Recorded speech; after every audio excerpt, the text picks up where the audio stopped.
Свети небесни Татко, пред Тебе стоим, Боже, в този вечерен час. Благодарен си, Боже, че в края този ден отново да събраме в Твоите име, Свети Господи, брата и сестри от различни места из България и по света. Благодаря Ти, Боже, за това, че наистина Ти не познаваш по име, Господи Боже, и ние може да дадем пред Тебе, Господи, като Твоя чеда, защото Словото Божие казва, а ние, които го приеха, Бог даде право се рекат Божие чеда и с такива смисъл, че вяра в Тебе. Сега Те моля, Татко, премини от сърце на сърце, прости всеки един грех, всяка греха, всяка неправда, увини в кръвта си, Господи Божие, и Те моля, благослови събранието ни, нека чуя, което вършим, Боже, за Твоя слава. Желаем Ти да бъдеш издигнат, а не да смаляваме, Господи Боже. И всичко да става за Твоя слава, Господи Боже. Сега Те моля, дай дух на хваление, на поклонение, дай дух, в който наистина да чуем Твоето слово и наистина, Господи, да го разсъждаем върху него и наистина да остава в живота ни и да бъде част от живота ни, Господи Боже. Той така оставам сега всичко, Боже. Ти благослови всички мои скъпи брати и сестри, които са на линия, от тези, които ще влязат по-късно и които няма да могат, Боже. Знаеш, Господи, всеки кой къде е в този час. Моля сега, благослови общението ни, Господи Боже, и всичко да бъде за Твоя слава, Боже. Амин, Татко. Амин, амин. Амин. Амин. Спрете ме в момента, ако обичате. Ще прочета една история, която се намира в Лука 12 глава. И тук се казва така. И каза им притча, като рече, невите на един богаташ родиха много плод. И той размишляваше в себе си, думайки, какво да правя, защото нямам къде да събира плодовете си. И рече, ето какво ще направя. Ще съборя житници си и ще построя по-големи и там ще събира всички си жита и благата си. И ще река на душата си, душо, имаш блага за много, натрупани за много години. Успокой се, яж, пи, весели се. А Бог му каза, глупецо, тая нощ ще иска душата и това ще се приготвил, че ще бъде. Така става с този, който събира имот за себе си и не богатее за Бога. Слава да бъде. Това е една притча, в която Исус Христос наистина ясно казва, че всеки човек наистина, преминайки през тази земя, тя запита на къде пътува и къде ще прекара вечността, неговата безсмъртна душа. Разбира се, хората в този свят, всеки забързан в ежедневието си, животът е толкова динамичен, всеки бърза нещата, които вършим, и дали се много пъти пропускат и думата Бог, думата вечност, и всеки живее наистина ден за ден, ако малко е така. Обаче, днес акцентът ще бъде върху душата на човека. Искам да кажа, че душата на човека не се нуждае от забавление, а от спасение. Този човек имаше много блага, беше богат човек. И една година имаше голям берекет, голям благословение. Сега дума, нека да правим една аналогия днес. Примерно някой има някаква фирма, която забогатява, става все по-богат и при богатее, ама забравя, че има Бог. Забравя, че има една душа, която е безсмъртна. И той се нуждае от покаяние. И какво прави? Когато благословенията растат, парите идват, примножават се, той каза, душо, успокой се, яж, пи, весели се, имаш блага за много дни. Обаче разберете, душата не се нахрана с пари. Богатствата, тези неща са една човешка суета. Самият Соломон в Екклесиаст глава каза така, имах блага, имах градини от градините, имах богатство, той беше цар, имах 1000 жени, имаше много неща Соломон. Но каза така, когато се обърна назад, видя, че всичко е суета на злите гони на вятъра. И наистина това е една интересна история в Лука от нашия Господ Христос. И сега, в Матея 16 глава, 26 стих, отново ще се казва така. Какво ще се ползва човек, ако спечели богатство на цялата земя, а загуби живот си? Какво ще е замяна на душата си? Ще почне един по-стар превод, който още по-дообяснява нещата. От 14-та година от Библията на Славейков казва така. Поне що се ползва човек, ако всички свят спечели, а душата си ощети? Или що ще даде човек в замяна на душата си? Сега, идва въпроса, какво може да предложи човек на Бога за спасение на душата си? Ще казвам тези неща. Преди време, когато работя като музикант, има един колега, с когото работим заедно на дълги години, и аз вярвам в Бога и се мога да му говоря на него за Бог. И той каза така, Фари, аз казвам тази земя, ще живея както си искам, там ще се разбия с Бога. Викам, разби, приятел, това не става. Днес е ден на спасение. Евреи каза 3.15, ако днес чуете гласа му, не закоревайте сърцата си. В Исаия 55 казва така, търсете Господа, докато може да намерите, призовавайте го, докато е близо. Така че няма да има това време, в което ти да кажеш, ти ще там, сега да им Бог, може ти кой ми даваш, аз да правя с него да се споделя с Бога. Разберете, Бог не е човек. Много често хората нямат представа за самия Бог, какво представлява Бог. Ще ви кажа накратко. Бог е навсякъде. Няма място, където Бог да не е. Бог е във всичко. И представете си този създател на небето и земята. Всички тези планети, които виждаме, всички са в ръката на Бога. И той същия Бог е нашия баща. И когато ние идем при него, не трябва да идем при някой човек от сцената улицка, с който сме играли карти, а идем при Бог, който е наистина един, който уважава нашата почет и нашата така, нашето благоговение пред него. Вижте сега. Казваме, защото има една погрешна представа за Бога. Дайте да се зависим, дайте да пляскаме, дайте да викаме, едва не, Бог се удоволства тези неща. Вижте, Бог кой иска сега. Евреи казва така. Затова, понеже приеме царство, което не се клати, говори за вечността, нека бъдем благодарни и така да служим благоволно на Бога с благоговение страхопочитание. Благоговение страхопочитание. Осъзнавай кой е Бог, какво направи за нас Бог. Преди 2000 години изпрати Исус Христос, който дойде на тази земя. Говори, покайте се, понеже Божие царство наближи. Умря на кръста на Голгота за греха на целия свят, да може аз си да бъдем спасени. Сега, в този свят хората, които не познават Бога, с много лека ръка казват, това е живота, бе. Я шпи, носи си нови дрехи. Тая е философията на хората, в този свят, които не познават Бога. И в самия апостол Павел казва така, вижте, в Коринтияни 15 глава, дава същата философия. Казва така. Ако мъртвите не се разкъсяват, то нека идем и пием, защото ще умрем. Много пъти хората казват, я сега досирах, това е живота, бе. Това е голямата заблуда на дявола. Дявола казва, това е живота, друг живот няма. А Бог каза, има друг живот, има вечен живот. Но вечен живот иска човек да се да даде при Бога, да се покае, да го приеме, да каже, Боже, аз вярвам на Тебе. Прости ми греховете, умия кръвта си и тогава наистина вече става нещо, става тая трансформация, ако мога да е така. И сега, в Словото Божие, в Екклесиаст 11 глава, 7-8 стих, Соломон, най-мъдрият цар, имал е мъдрост от Господа този човек, и казва така, помни своя Създател от младостта си. Наистина светлината е сладка и приятно е на очите да гледат слънцето. Да, ако е да живее човек много години, нека се седи през всички тях, но нека си спомни и следите на тъмната, защото ще бъдат много. Всичко, що и да е суета. Сега, може ли човек да живее през тази земя и да не се запита един ден, добре бе, ако има нещо след това, що да го пропускам? Що да го пропускам?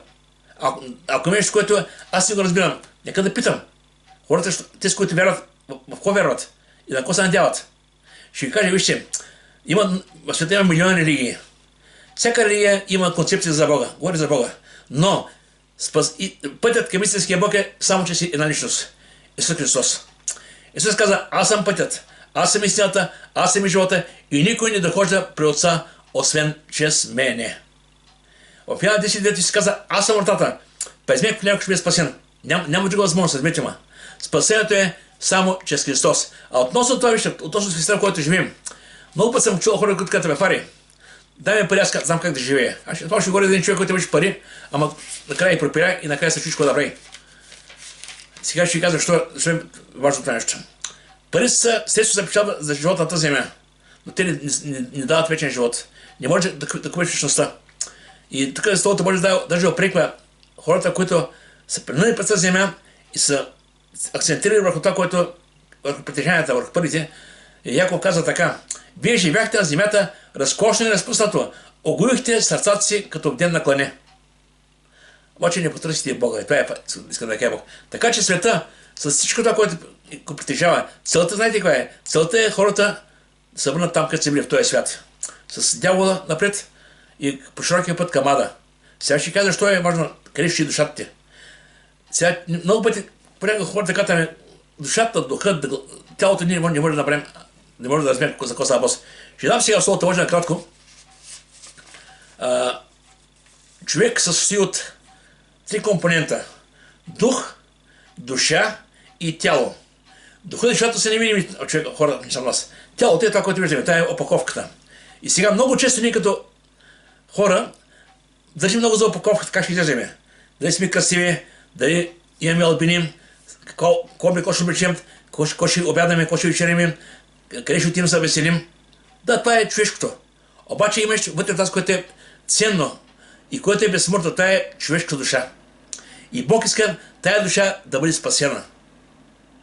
Обаче за целта човек трябва да прави своя избор. Той да избере. Сега ще дам няколко неща от Словото Божие, след това ще продължим нататък. Какво казва Словото Божие за тялото, вижте? Откъде дойде човека на тази земя? Откъде се появи? Сега хората казват, че човекът дошъл от маймуната. Няма такова нещо. Аз не знам някой маймун да стана човек. Обаче има хора, които стават на маймуни понякога, като злоупотребяват с много неща. Обаче, това е една шегата, разбира се. Сега в Словото Божие, те две казват така. И Господ Бог образува човека от пръст и земята и дъхна в ноздрите му жизнено дихание и човека стана жива душа. Бог взема пръст. От пръста направи човек, дъхна в ноздрите му жизнено дихание и човек стана жива душа. В Писание се казва, че Бог е граначара, ние сме гнилата. И от първи човек Адам, оттам всичко тръгна. Сега обаче, когато Адам и Ева се грешиха, вижте какво каза Бог на Адам и Ева. Значи, кой им каза Бог сега? Каза така. С пот на лицето си ще идеш хляба, докато се върнеш в земята, защото от нея се взет, по нея си пръст и пръста ще се върнеш. Значи, виждате, Бог направи човек от пръст. И каза, първи си пръст и ще се върнеш там. И сега още стих ще дам Еклесиаст 12:7, това е Соломон. Казва така. И се върне пръста в земята, откъдето е дошла, и докато се върне при Бога, който го е дал. Сега идваме на втора част, втория компонент духа. Сега, откъде дойде духа?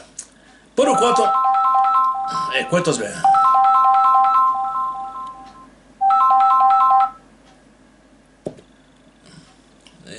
Така. И... Духът, сега в Битие 2 глава, от 15-17, Словото Божие казва така. Битие 2 глава, от 15-17.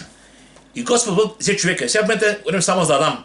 Ева и няма в момента. Бог създаде Адама и говори на Адам сега. Какво направи сега? И Господ Бог взе човека и го засели в Едемската градина, за да я обработва и да я пази.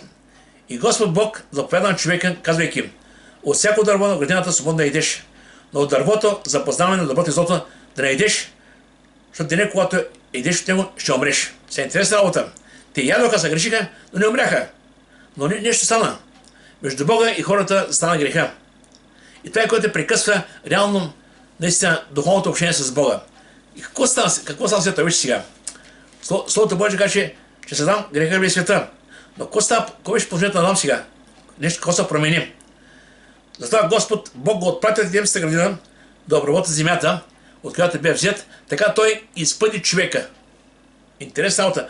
Бог го постави там, Бог беше с тях, Бог общува с тях, когато се грешиха, Бог ги изгони. Благодаря на Бог, че Бог изгони, но Бог не се отказва от човека.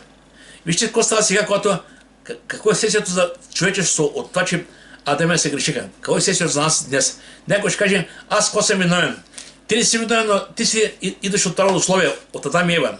И реално греха на Адам и Ева се прехвърля и върху твоя живот. Словото Божие вижте как се обяснява това. Затова как ще един човек греха е света, чрез греха смъртта и по начин смъртта мина всички човеци, поне всички се грешиха. Виждаме, че в Словото Божие казва, че всички са Адам и Ева са грешни. В Римляни 3:20 си казва така: поне всички се грешиха и никой не служава да се прослави пред Бога. Обаче, какво става с духа сега, как да се остановим пред Бога? Вижте. Когато Христос дойде на тази земя, той умря за греха на целия свят. Умря и възкръсна. Той каза, свърши се. Той завърши това, като беше дошъл. И сега всеки човек има възможност, че вярва в Бога, че вярва в Христос, да се върне при Бога. Вижте какво става сега. Когато човек се върне при Бога, каже: Боже, прости ми греха, уми ме в кръвта си. Знаете какво става? Словото Божие, Евреи 10:17 казва така: и греховете, и беззаконията ви няма да помня за винаги. Значи виждаме, че в случая Бог казва така, че няма наистина да помни нашите грехове. Той ги умива, той ги очиства, той не прощава всичко. И става нещо в нас, нещо, което е ново. Става ново рождение. В Ефесяни 2 глава казва така: и съживи вас, когато бяхте мъртви, чрез вашите престъпления и грехове. Съживи вас. Значи, какво съживява? Съживява се нещо, което е мъртво. Значи, когато човек живее в греховете си, той е мъртъв за Бога. Той е жив за този свят. Искам да кажа, че това е реално и днес е така. Има хора, които са живи за този свят. Обаче за Бога са мъртви. Защо? Защото са живеят в греховете си. Именно греха е причината, поради която хората ще бъдат в ада. В Римляни 6:20 казва така: защото заплатата на греха е смърт, а Божия дар е вечен живот в Христа нашия Господ. Това е заплата на греха. Има хора, които избират да живеят в греха си. и за жалост избират ада. Но има хора, които избират Христос, покаиват се, приемат го и започват нов живот. Слава да бъде на Господа. Ще дам си един пример. Блудният син. Лука 15 глава. Когато блудният син беше при баща си, Петър порасна и каза: тате, дай ми парите, бе. Дай ми дела, който ми се пада. Те били двама братя. Дай ми мой дял. Аз искам да минеш парите, аз знам как да живея. И днес много пъти чуем от младите така: не ми давай пари ми, да аз знам как да живея. Добре, баща му, макар да знаеш, че си на му кош без тях пари, пусна го да отива, дай му парите. И какво стана там? Вижте, блудният син взема парите и отива в днешна страна. Изяде ги и спи с блудници и грешници, така казва Словото Божие. Пример, когато има пари, много приятели. Парите свършиха, приятелите и приятелите свършиха. И накрая стигна до там, че отиде да се предложи да работи в един свинарник, да гледа свине. И накрая до там стигна, че забилиш на свинете и каза: те с прасета имат кодят, аз няма кодя. И тогава запита: сега при баща ми, и слугите имат покрив, слугите имат всичко, аз тук се чуя какво да правя. И тогава каза: съдъни при баща ми, ще му кажа: тате, аз не съжалявам да бъда твой син. Приеми ме, като имат твоите слуги, там да имам покрив, да има какво да ям. И реши се върна. Обаче баща му какво да прави сега. Но бащата рече: само секунда. Но бащата рече на слугата си: скоро донесете най-хубавата премяна, облечете го, сложете го пръстен на ръката му и обуща на нозете му. И докарайте огънат теле и го заколете и нека идем и се веселим, защото този мой син бе мъртъв и оживя, изгън бе и се намери. И започна да се веселят. Виждаме какво става сега. Първо, когато бащата срещате пътя и го чакаше, аз вярвам, че бащата е знаел, че неговия син не ще се върне. И сигурно всеки не излъл на пътя да чака сина си. Да види кога ще се върне. И там, но имаше нещо, което е интересно. Когато се върна, той не му каза: ти бе хаймана, ти си взели парите, изпука всичко, за кой да ще в тази къща? Тук ще нямаш нищо. Нямаше никакъв упрек, никакъв окор към сина. Той му каза: дайте премяната, дайте му златен пръстен, дайте му баща, облечете го така. Сина нищо не е направил. И каза така: докарайте огънното теле и го заколете. Сега да ме вижте. Идаме така на главан. Верам, че Бог има много телета, но има на теле, което уява за своя син. Казва: ти теле ще бъде специално за мой син. Като дори ще така да правим тържество за него. И казва: докарайте го, да идем и се веселим. И Словото Божие казва, че цялото небе се радва, когато една душа се кае. Цялото небе се радва. Така че това е много важно. Въобще този човек беше мъртъв в греховете си. Но когато се върна при баща си, баща му го прие, каза: този мой безсъртен бе мъртъв и се оживя. Така и става с всеки един човек. Вижте, всеки един човек е в този свят замина надолу. Замина в ада, разбейте ма. Без Бога човек е обречен да бъде в ада. Макар че ада биде така, че ние се знаем за хората. Той е направен за дявола и падналите ангели. Така казва Матей 25:6. Обаче хората, които отвърнат Христос, и ние ще бъдат върнени там за жалост. Това е техният избор. И сега, какво става от това така? Когато дойдем при Бога, Бог прави нещо съвършено в нас. Във 2 Коринтияни 5:17 Словото Божие казва така: ако е някой в Христос, той е ново създание. Старото премина, ето всичко стана ново. Виждаме какво става, колко е десна. Старото премина, всичко стана ново. И сега, за какво става? Тук става дума именно за новорождението, за новия човек, за новото, което прави Бог в нас. И тук Словото Божие наистина къде на нас, защото ние не гледаме, не се обесърчаваме, но ако и да тлее външния наш човек, пак вътрешния си се подновява. Така значи, виждаме, че външният човек, той обръща на тление, той се отива. Всеки човек идва и се отива, това е истината. Въпросът е, в това време, в което има тази земя, какво избираме? Вечността или този свят? Сега много хора се казват: сега искам да живееш, сега ще живееш, ще правиш да живееш. Добре, ще живееш колко? 70, 80, 100 години, 200 години живееш. Пак ще отидеш. Въпросът е, човек трябва във времето, което има тази земя, да прави свой избор за вечността. Да каже: Боже, прости ми греховете, умий ме в кръвта си, приеми ме като твой син. И когато дойдеш при Бога с тази молитва, Бог непременно ще помогне. Бог ще прости греховете, ще очисти от всяка неправда и ще нарече вече моя дъщеря и мой син. Слава да бъде на Господа. И това е много. Какво става с душата сега? Ще кажа защо. В Битие 2:7 казва, че Бог дъхна жизнено дихание и човека стана жива душа. Когато говорим за душата, тя е невидимата част от нас, но ще кажа колко ще тя. Душата е интелект, чувства и воля. Или три неща: ум, емоции и решението, които вземе. Това е нашата душа. И сега, когато Когато човек е новороден, когато приеме Христос, вече започва наистина да обновява ума си и да почне да взима правилни решения. Защото по противен начин той се остава плътта и душата да говорят. И човека погива. Но когато посадиш духа на първо място, вече духа започва наистина взима владение на самия човек. И Словото Божие ни предупреждава, вече света, в който живеем, наистина той е като едно изкушение. Това е, вижте, както зад Библията, за Словото Божие стои Бог. Бог стои за Словото Божие и обещава вечен живот. А света, който виждаме, за тези изкушения, които виждаме, тя стои дявол за завесата.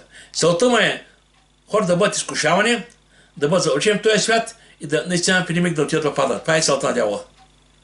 В Йоанна 10 казва така: крайца идва да открадне, да заколи и да погуби. А Исус каза: аз дойдох да имате живот и то изобилен. Сега, въпросът е, че в този живот, който има на тази земя, Бог ти прибеждава.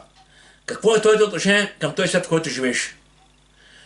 Разбира се, аз не казвам да бъдем едва ли не да ровим показания, да бъдем най-бедните хора. Тук става дума, че наистина се научим да живеем с достатъчни неща, които са доволни. Семейен Соломон каза така: Господи, това е в притчи 30 глава, 6-7 стих: Боже, не ми давай много голямо богатство, да не ми да кажете кой си бе.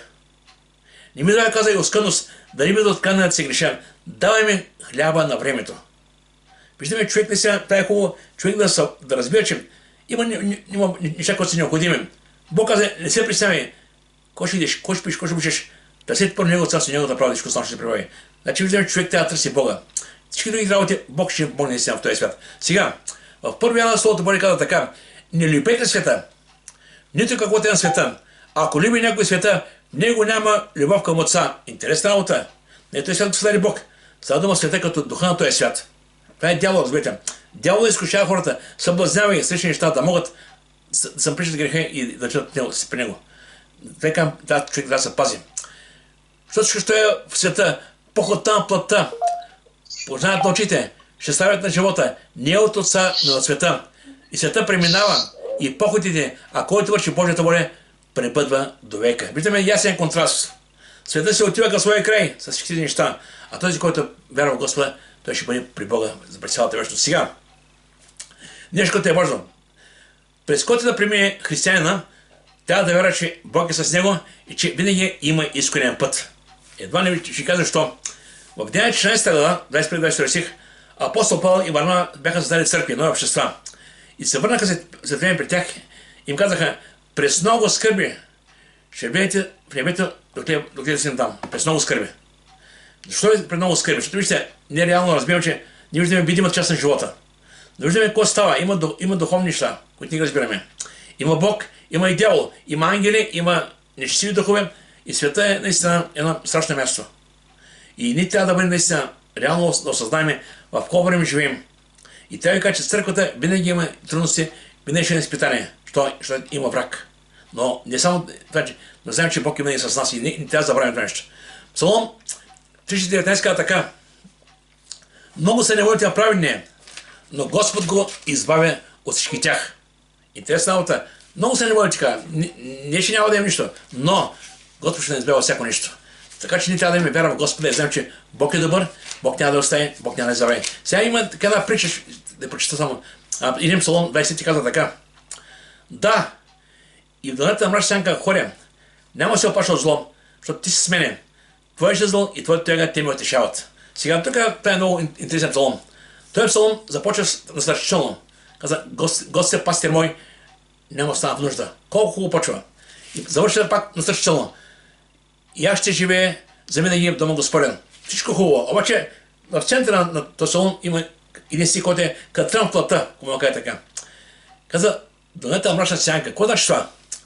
Сега не знаем колко е дълбока долината. Или сега дума, понякога човек си надолу в своя житейски път, в някакво изпитание, в някаква трудност и не вижда искрен път. Всичко пред него е черно, мътно. Обаче, искам да ви кажа, че Бог е с нас.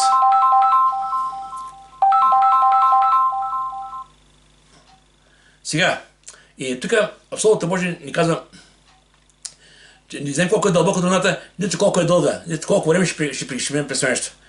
И нито пък колко време ще отмине, докато преминем оттам. Но от тях каква е? Каза така: няма се оплаша от зло, защото ти с мене. Причината християни да не се плаши от това, което преминава, е, че Бог е с него. Значи никъде не се казва, че няма да имаме трудни моменти. Ако гледате Божие Слово, Библията има толкова много хора, които не са преминаха през различни неща. Даже ще спомена. Има няколко момента, в които искам да спомена. Но въпреки това, те знаеха, че Бог е с тях и Бог няма да ги остави. Сега вижте, така, твоя жезъл и твоята тяга, те ме утешават. Сега, жезълът говори за вас от авторитет. Това говори, че Бог ще бъде със своите си. Бедно, че през какво преминаваме. Що вярваме в Бога, Той има силата да ни опази.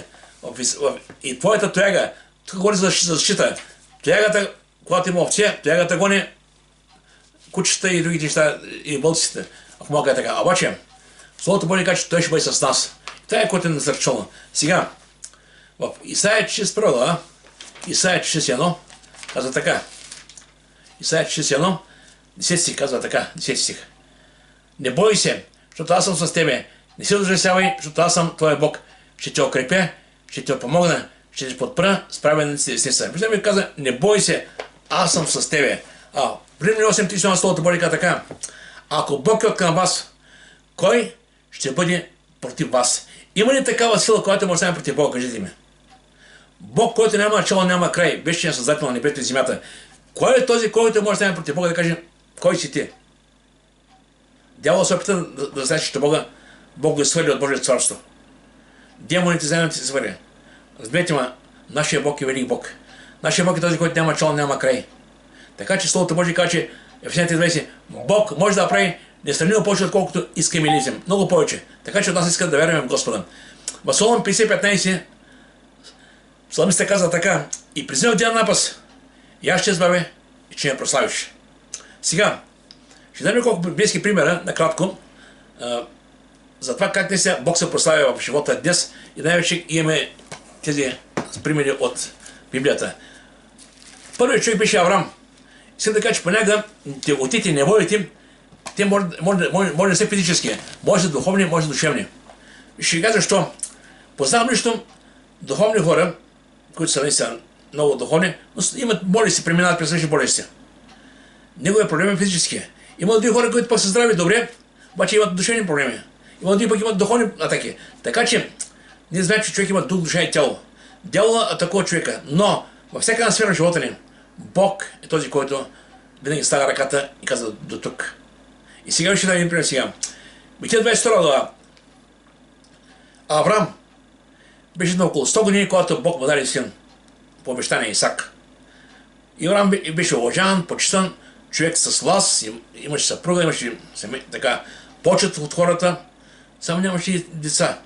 И Бог, те беше 75 години, когато Бог му каза, Авраам, аз ще дам дете. Минаха 25 години и Бог изпълни обещанието си. Беше около 100 години, когато Бог му даде син Исак. И какво стана вече сега? Мина единство време, когато Авраам вече нямаше това време с Бога. Той е получил обещаното. И Бог видя това нещо, което става. И каза, Аврааме, да, Боже, дай ми сина си, който любиш в жертва на хълна Мория. Може да си представите се, ако става въпрос. Авраам се радваше, че има дете. И той всичко останали хора може да се радва това, че наистина може да имаш наследство. И Бог каза, дай сина си, който любиш. И знаете ли какво стана? Авраам може да каже, Боже, моля те, остави ме. Не тръгваме с тебе. Авраам какво направи? Смай тенци си, тръгна. 3 дена пътува.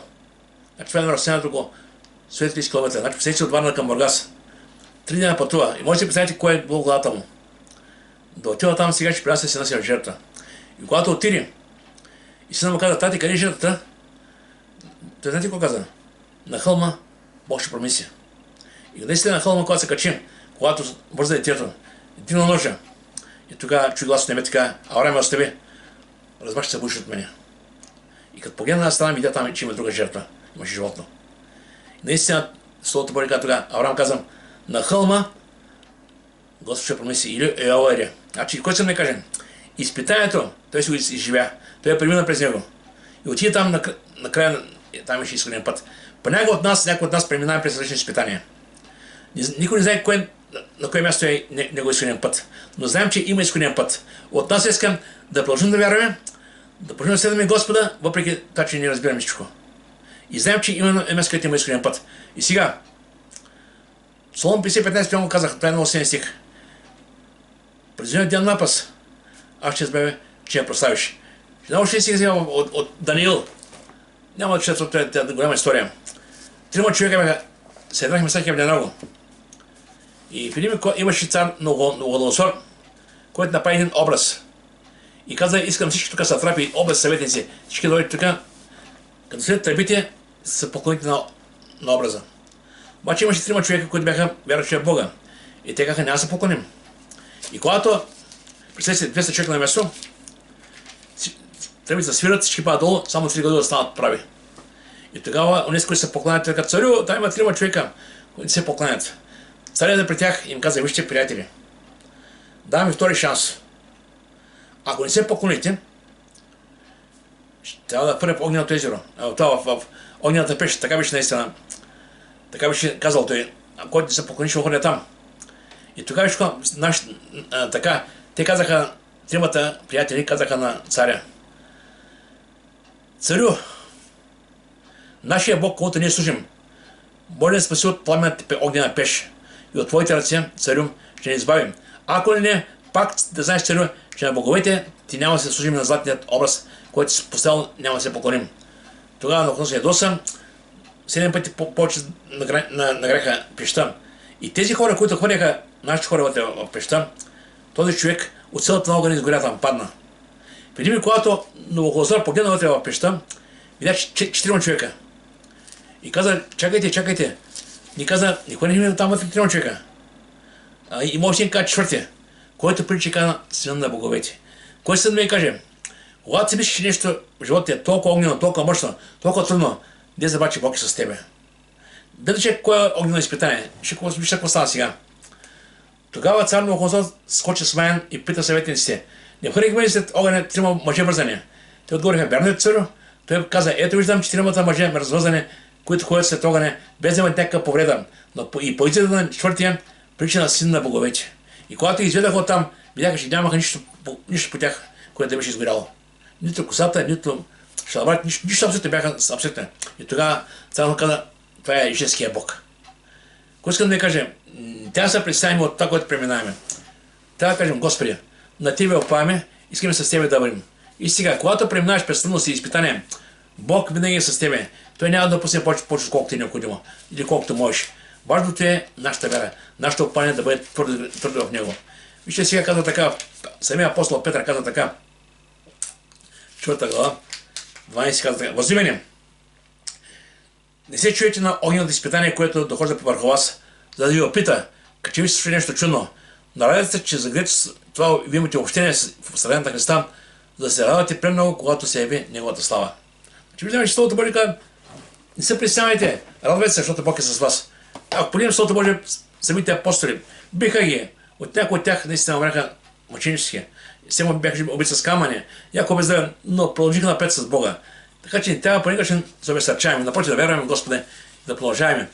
Ще дам още пример. Марка 5 глава. Жената с кръвотечението. Тая жена имаше кръвотечение 12 години. Беше опитала всичко.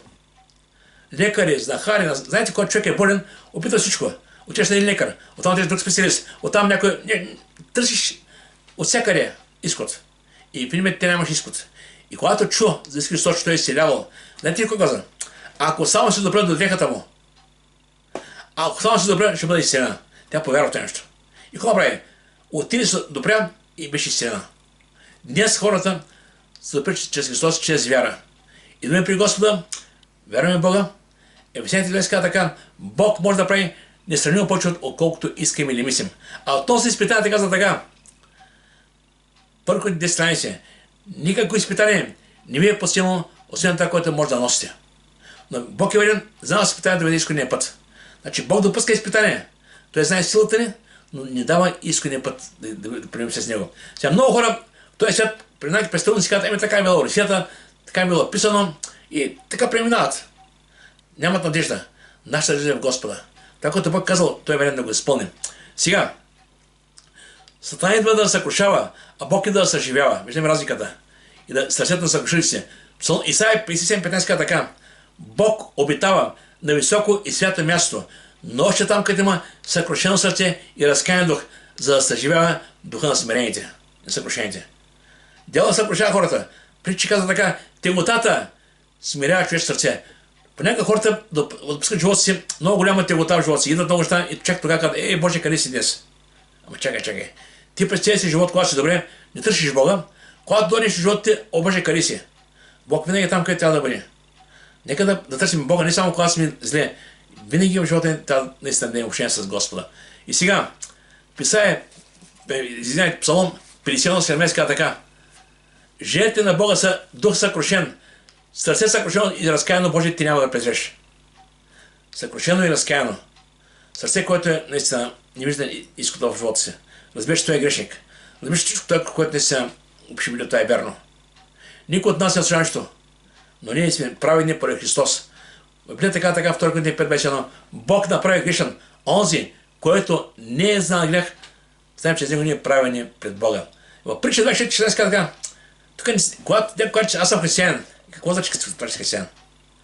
Това значи никой няма да отпаднеш, никой няма да имаш проблеми ли? Не, ще имаш проблеми, но в проблемите ще бъде, ръката на Бога ще бъде до тебе. В притча 26 казва така, праведният и 7 пъти да падне, Господ пак ще предигне. Значи Бог няма да остави. И после, какво трябва да прави човека, когато има в такава ситуация? Еремия 30 ти каза така, извикай към мен и аз ще покажа велики чудни неща, които ти не знаеш. Понякога ние като хора преминавайки през много трудни моменти, не виждаме откъде как ще даде избавлението. Не дей ми се, къде как ще стане. Извикай към Господа, постави Бог на първо място. И Бог ще извърши това, което е необходимо. В 1 Петрова 5:7 казва така, и всяка ваша грижа, бъжете него, защото той си грижи за вас. Тук всяка ваша грижа, тук за всяка една сфера в живота ни. Понякога имаме грижи за децата си, с внуците си, с семейството си. Това е нашата грижа. И Бог е добър да чуи, да види и да даде отговор. В Псалом 55:20 казва така, възложи на Господ твара си и той ще подпре, не ще да после се покати праведния. Той обещава. Възложи на Господа тварът ти. Понякога тварът може да е много голям. За Бог няма никакво значение. Бог иска да отнеме твоя товар, да даде своя мир. Прави веднага трансформация. И вижте сега, нещо, което е важно, трябва да разберем, че поне смятам, че сегашните временни страдания не заслужават сравнение с славата, която има се дори към нас. Ние вървим към небето. Там има вечен живот. Това е славата. Да, на тази земя, ще дам пример, представете си едно съзнание. В края на съзнанието, знаеш, че ще получиш първа награда и ще имаш златен медал, ще има определена сума. И ти може би в маратона, като бягаш, може да паниш, може да се стапаш, може да удариш коляната, но ти знаеш, че там има нещо много бързо. Всичко, което преминаваш, и това е впечатление. Така трябва да бъде християна. Не търсите лукса, не търсите удобства, не търсите къде разрешението от този свят. Търсите Господа. Амос 5:6 казва така, търсите Господа и ще живеете. Сега не кажете, добре, като имам проблеми, какво да прави сега? Има ли човек без проблеми, кажете ми. Покажете ми кой е той и аз ще повторя като него. Вижте, всеки човек преминава през своите неща, но Словото Божие, кой ни казва сега, какво да правим, когато дойдат неприятности в живота ни. Когато преминаваме през всеки ден през неща. Каза така, не се безпокойте за нищо, но всяко нещо, с молитва и молба, изказвайте прощението си на Бога с благодарение. И Божия мир, който никому не може да сване, ще пази сърцата и мисли, представящи нашия Господ. Виждаме какво става. Бог ти дава рецепта. Когато имаш проблеми, помоли се на Господа, не се притеснявай. Бог ще чуи, Бог ще види и Бог ще отговори. И нещо, което е важно, не на последно място. Матея 27:20, Исус, когато беше със своите ученици, Евангелие на Матея, той бяха последните думи. Каза така, и ето, аз съм с вас през всички дни до свършека на века. Виждам, че той обещава да бъде с църквата, с вярващи и днес до края. Така че няма да се представяме. Кой да преминем, той ще бъде с нас и ще бъде с него. Нека Бог да благослови. Амин. Амин. Амин.